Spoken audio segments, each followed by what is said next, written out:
Assalamualaikum warahmatullahi wabarakatuh. Jumpa lagi bersama channel Ratu Deslim. Rahasia majikanku sudah memasuki part ke-23.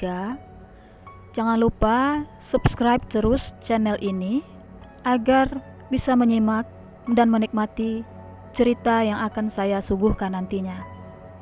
Bukan hanya cerita ini saja, karena cerita ini sebentar lagi akan tamat, maka saya akan menyuguhkan cerita lainnya untuk Anda. Tentu saja tak kalah menariknya. Gunakan headset agar suara terdengar jelas ya. Selamat menikmati. Tulis juga di kolom komentar cerita apa yang Anda sukai agar Ratu Deslim bisa menyesuaikan selera Anda. Jangan serba ingin tahu, Nyonya. Baron terkekeh mendengar jawabanku. Ia menutup mulut agar suara tawanya tak terlalu nyaring.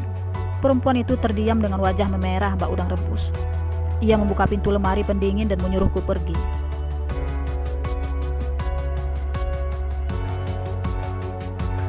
Pergilah, aku muak melihat wajahmu. Baiklah, kapan perlu, saya tak kembali lagi ke rumah ini. Perempuan yang mengenakan hot pants itu menoleh. Ia menaruh cemilan yang baru saja ia keluarkan dari lemari pendingin itu di atas meja makan, lalu berjalan ke arahku.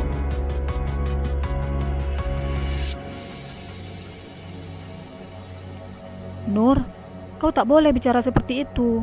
Aku membutuhkanmu di sini. Hanya kau yang bisa kuandalkan. Oh ya? Iya Nur, tetaplah bekerja di sini. Baron kan selalu ada untuk menemanimu bila kau merasa takut sendirian. Baiklah, saya pulang dulu Nyonya.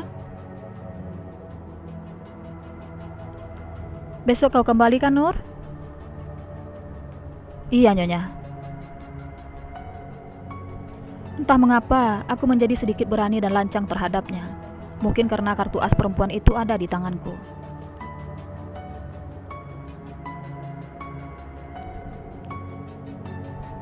Kami jalan beriringan menuju pinggir jalan tempat menunggu angkot. Maksudnya aku dan Baron. Ingin rasanya waktu berhenti saat ini juga atau setidaknya melambat, agar kami tetap beriringan dan berakhir di pelaminan. Kami membisu. Aku mulai salah tingkah saat lengan kami nyaris bersentuhan. Tubuhnya yang tinggi membuatku sulit melihat ekspresi wajahnya dengan sudut mata. Mata ini hanya bisa menangkap bahunya.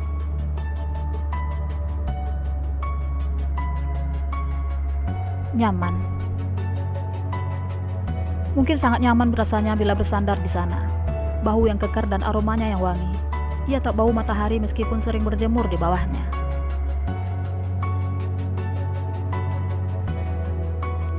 Apa kau mau langsung ke penjara? Tanya Baron membuat lamunanku buyar.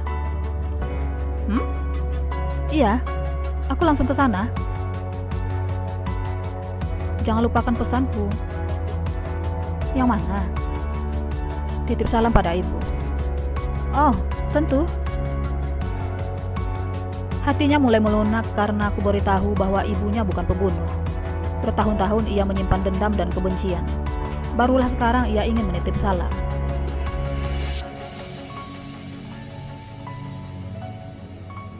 Kau yakin tak mau ikut? Apa aku tak mengganggu pembicaraan kalian nantinya?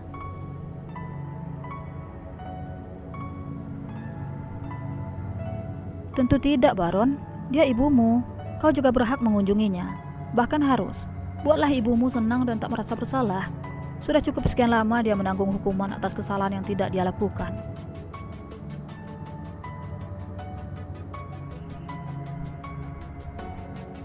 Aku merasa sangat bijaksana. Memberi nasihat pada orang yang aku sendiri belum tahu watak aslinya. Setelah ini entah apa yang akan ia katakan. Entah berterima kasih ataukah membasuhku dengan kata-kata kasar.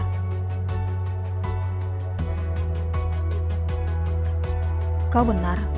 Aku menyesal mengabaikan ibuku hanya karena dia seorang tersangka pembunuhan. Aku menyesal tak mencari tahu kebenaran waktu itu. Aku terlanjur percaya dengan apa yang tuduhkan oleh Nyonya Vivian. Penyesalan memang diciptakan di akhir sebuah kisah, Baron. Bila di awal, manusia akan berhati-hati dalam bertindak. Kau bijak sekali, Nur. Aku semakin mengagumimu. Pujian Baron membuat tubuh ini serasa melayang. Bunga-bunga mekar tepat di dada. Kaki bagai tak melapak di tanah. Aku harap setelah ini tak terhempas ke aspal yang keras.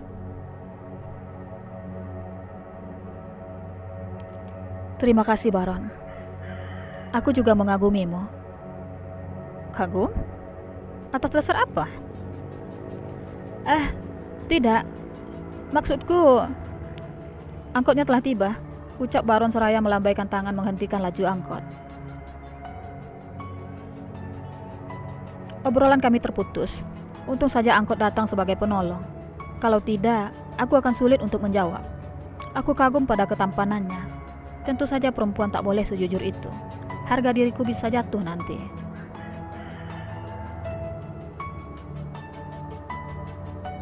Angkot saja mengerti bagaimana perasaanku. Selalu saja tak ada celah untuk kami terpisah. Ada 2 bangku kosong seperti disengaja. Kami duduk berdampingan. Membuat getar-getir di dada semakin membuncah. Samakah yang ia rasa? Entahlah. Semoga saja sama agar tepukan ini bersuara. Bertepuk sebelah tangan tentu akan menghasilkan rasa kecewa. Bunga di dada tetaplah mekar dan berwarna. Aku juga ingin mengecap indahnya cinta tanpa luka. Sudah cukup rasanya dahulu luka ini menganga. Berbulan-bulan ku balut sendiri hingga kini mengering sudah. Jangan sampai kembali basah.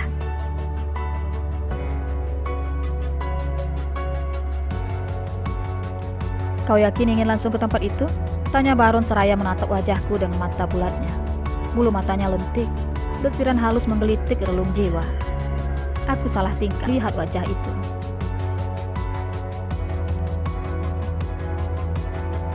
Ya, tentu. Mengapa kau menanyakan hal yang sama? Tanyaku pura-pura membuang muka. Apa kau tak mau mampir ke tempat makan terlebih dahulu? Kau lapar setelah bekerja, bukan? Baron mengerti apa yang kurasakan. Sepulang bekerja memanglah sangat lapar.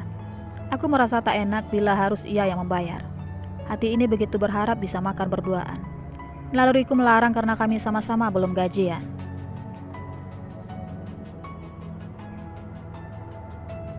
Tidak usah, Baron. Kapan-kapan saja. Aku sudah tak sabar untuk bicara dengan ibumu. Baiklah.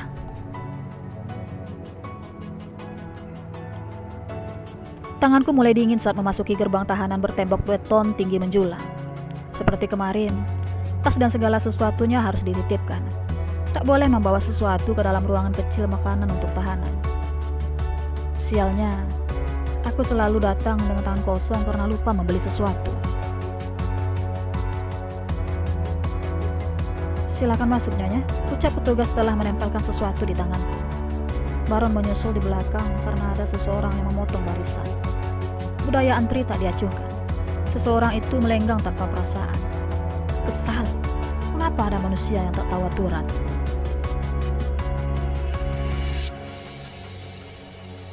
Setelah masuk ke dalam, kulihat Nyonya Lena telah duduk.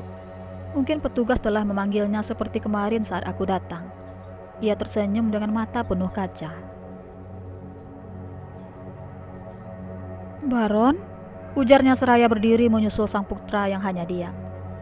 Aku serba salah. Tak mungkin ku atur Baron agar mau memeluk ibunya. Ternyata aku keliru. Memeluknya bagai tak ingin ia lepas lagi. Haru. Tak terasa cairan hangat menggenangi sudut mata ini. Mereka seperti tak menganggapku ada.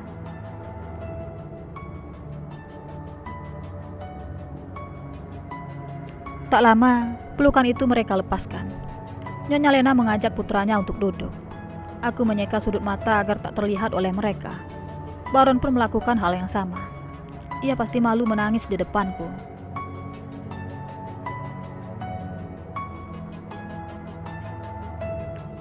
Katakan padaku, Bu, apa benar ibu bukan pembunuh? Baron sepertinya sudah tak sabaran, sama sepertiku yang menunggu jawaban. Terlambat memang. Setidaknya aku tahu apa selanjutnya yang harus kulakukan. Itu benar, Baron. Aku hanya dituduh oleh Vivian. Mengapa ibu mau saja ditahan? Karena di situ ada campur tangan uang. Apa maksud ibu? Waktu itu aku sedang menyetrika pakaian. Kau sibuk di taman belakang. Kudengar Tuan Arman sedang ribut dengan Vivian. Tuan Arman bicara dengan nada tinggi sambil berjalan ke arah gudang. Aku akan membunuh kekasihmu itu. Begitu yang dia katakan.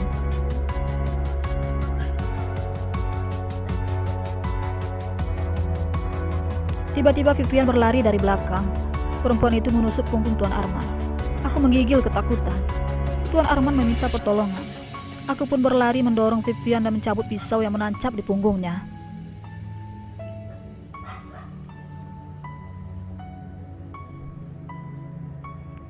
Vivian menelepon polisi. Aku dituduh sebagai pelakunya. Mengapa ibu tak membantah?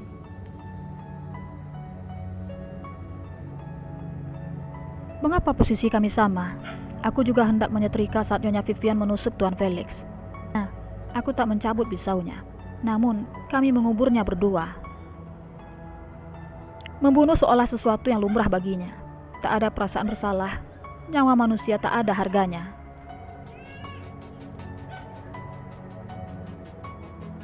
Aku sudah membantah, tapi kau tak percaya padaku. Karena ibu yang memegang pisau itu saat aku datang.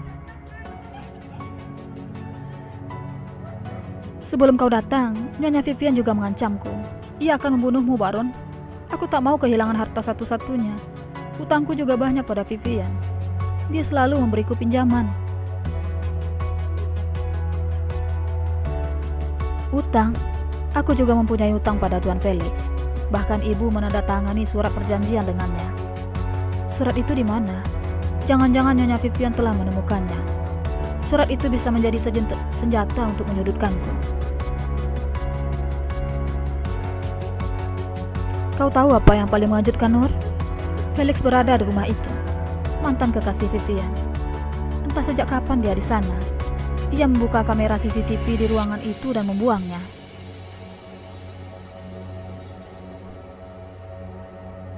Tuan Felix membuang kamera. Pasti ia juga menghapus rekamannya. Tak ada lagi bukti yang bisa digunakan untuk menyudutkan Nyonya Vivian. Ya, aku juga melihatnya di sana. Kupikir dia baru saja datang. Tak lama setelah kematian Tuan Arman, mereka pun menikah. Terang Baron pada ibunya. Nyonya Lena terkejut dan menggelengkan kepala. Menikah? Tanya Nyonya Lena terkejut. Iya, Bu. Kurasa saat itu mereka menjalin hubungan terlarang. Mereka saling mencintai dan mengkhianati Tuan Arman. Ternyata Nyonya Lena tak tahu mereka menikah setelah kejadian itu. Baron tak pernah terjadi selanjutnya. Apa Tuan Arman langsung meninggal saat ditusuk oleh Nyonya Vivian? Tidak, Nur. Tuan Arman masuk rumah sakit. Dia koma. Awalnya aku hanya ditahan di kantor polisi saja. Sialnya, saat di rumah sakit, Tuan Arman meninggal dunia. Vivian menuntutku saat disidang. Akhirnya aku dihukum 13 tahun penjara. Kalau tahu begini, aku sudah menghabisi perempuan itu, ucap Baron dengan mengepalkan tangannya. Jangan, Baron. Aku tak mau putraku menjadi tahanan juga. Nyonya Lena benar. Bila Baron membalas perbuatan Nyonya Vivian, ia juga akan ditahan. Ia tak akan mempunyai masa depan. Sekarang aku sudah tahu. Nyonya Vivian lah yang melakukan penusukan terhadap Tuan Arman. Sungguh licik. Dia limpahkan kesalahan pada Nyonya Lena. Aku tak mau diperlakukan sama. Aku tak mau dijebak seperti itu.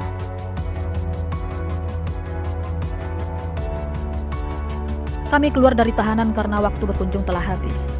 Terjawab sudah misteri kematian Tuan Arman. Pelakunya tak lain dan tak bukan adalah Nyonya Vivian. Ia berselingkuh di dalam rumah itu dan mungkin ketahuan oleh Tuan Arman. Begitu rumit masalah mereka. Mengerikan. Terima kasih telah mengajakku, ucap Baron saat kami menunggu angkot menuju rumahku. Sama-sama. Lain kali kau bisa berkunjung sendiri. Aku tahu, kalian saling merindukan. Iya Nur, kau benar. Aku merindukan ibuku dalam diam. Tapi kebencian menutupi segalanya. Sekarang aku sadar, tak ada gunanya membenci ibu. Apalagi bukan dia pelakunya. Baiklah. Sampai jumpa besok, Nur. Aku pasti akan... Malam ini, Nyonya Vivian menghubungiku. Ia menyuruhku datang karena ada sesuatu yang ingin ia perlihatkan. Katanya sepucuk surat ia temukan di dalam laci. Ada semacam catatan yang tertulis namaku di dalamnya. Yap, itu pasti surat perjanjian ibu dan Tuan Felix waktu itu. Sebelum berangkat, kuhubungi Baron untuk menemani. Ia tak bisa karena ada sesuatu yang akan dikerjakan. Terpaksa aku pergi sendirian. Setiba di rumah Nyonya Vivian, aku memencet bel. Ia menghubungiku melalui ponsel. Katanya langsung masuk saja karena garasi tak dikunci. Benar saja, garasi tak dikunci. Nyonya Vivian tak terlihat, lampu ruang keluarga tak menyala. Nyonya, ini saya. Anda di mana, Nyonya? Tiba-tiba sesuatu yang keras kurasa menghantam kepala bagian belakang.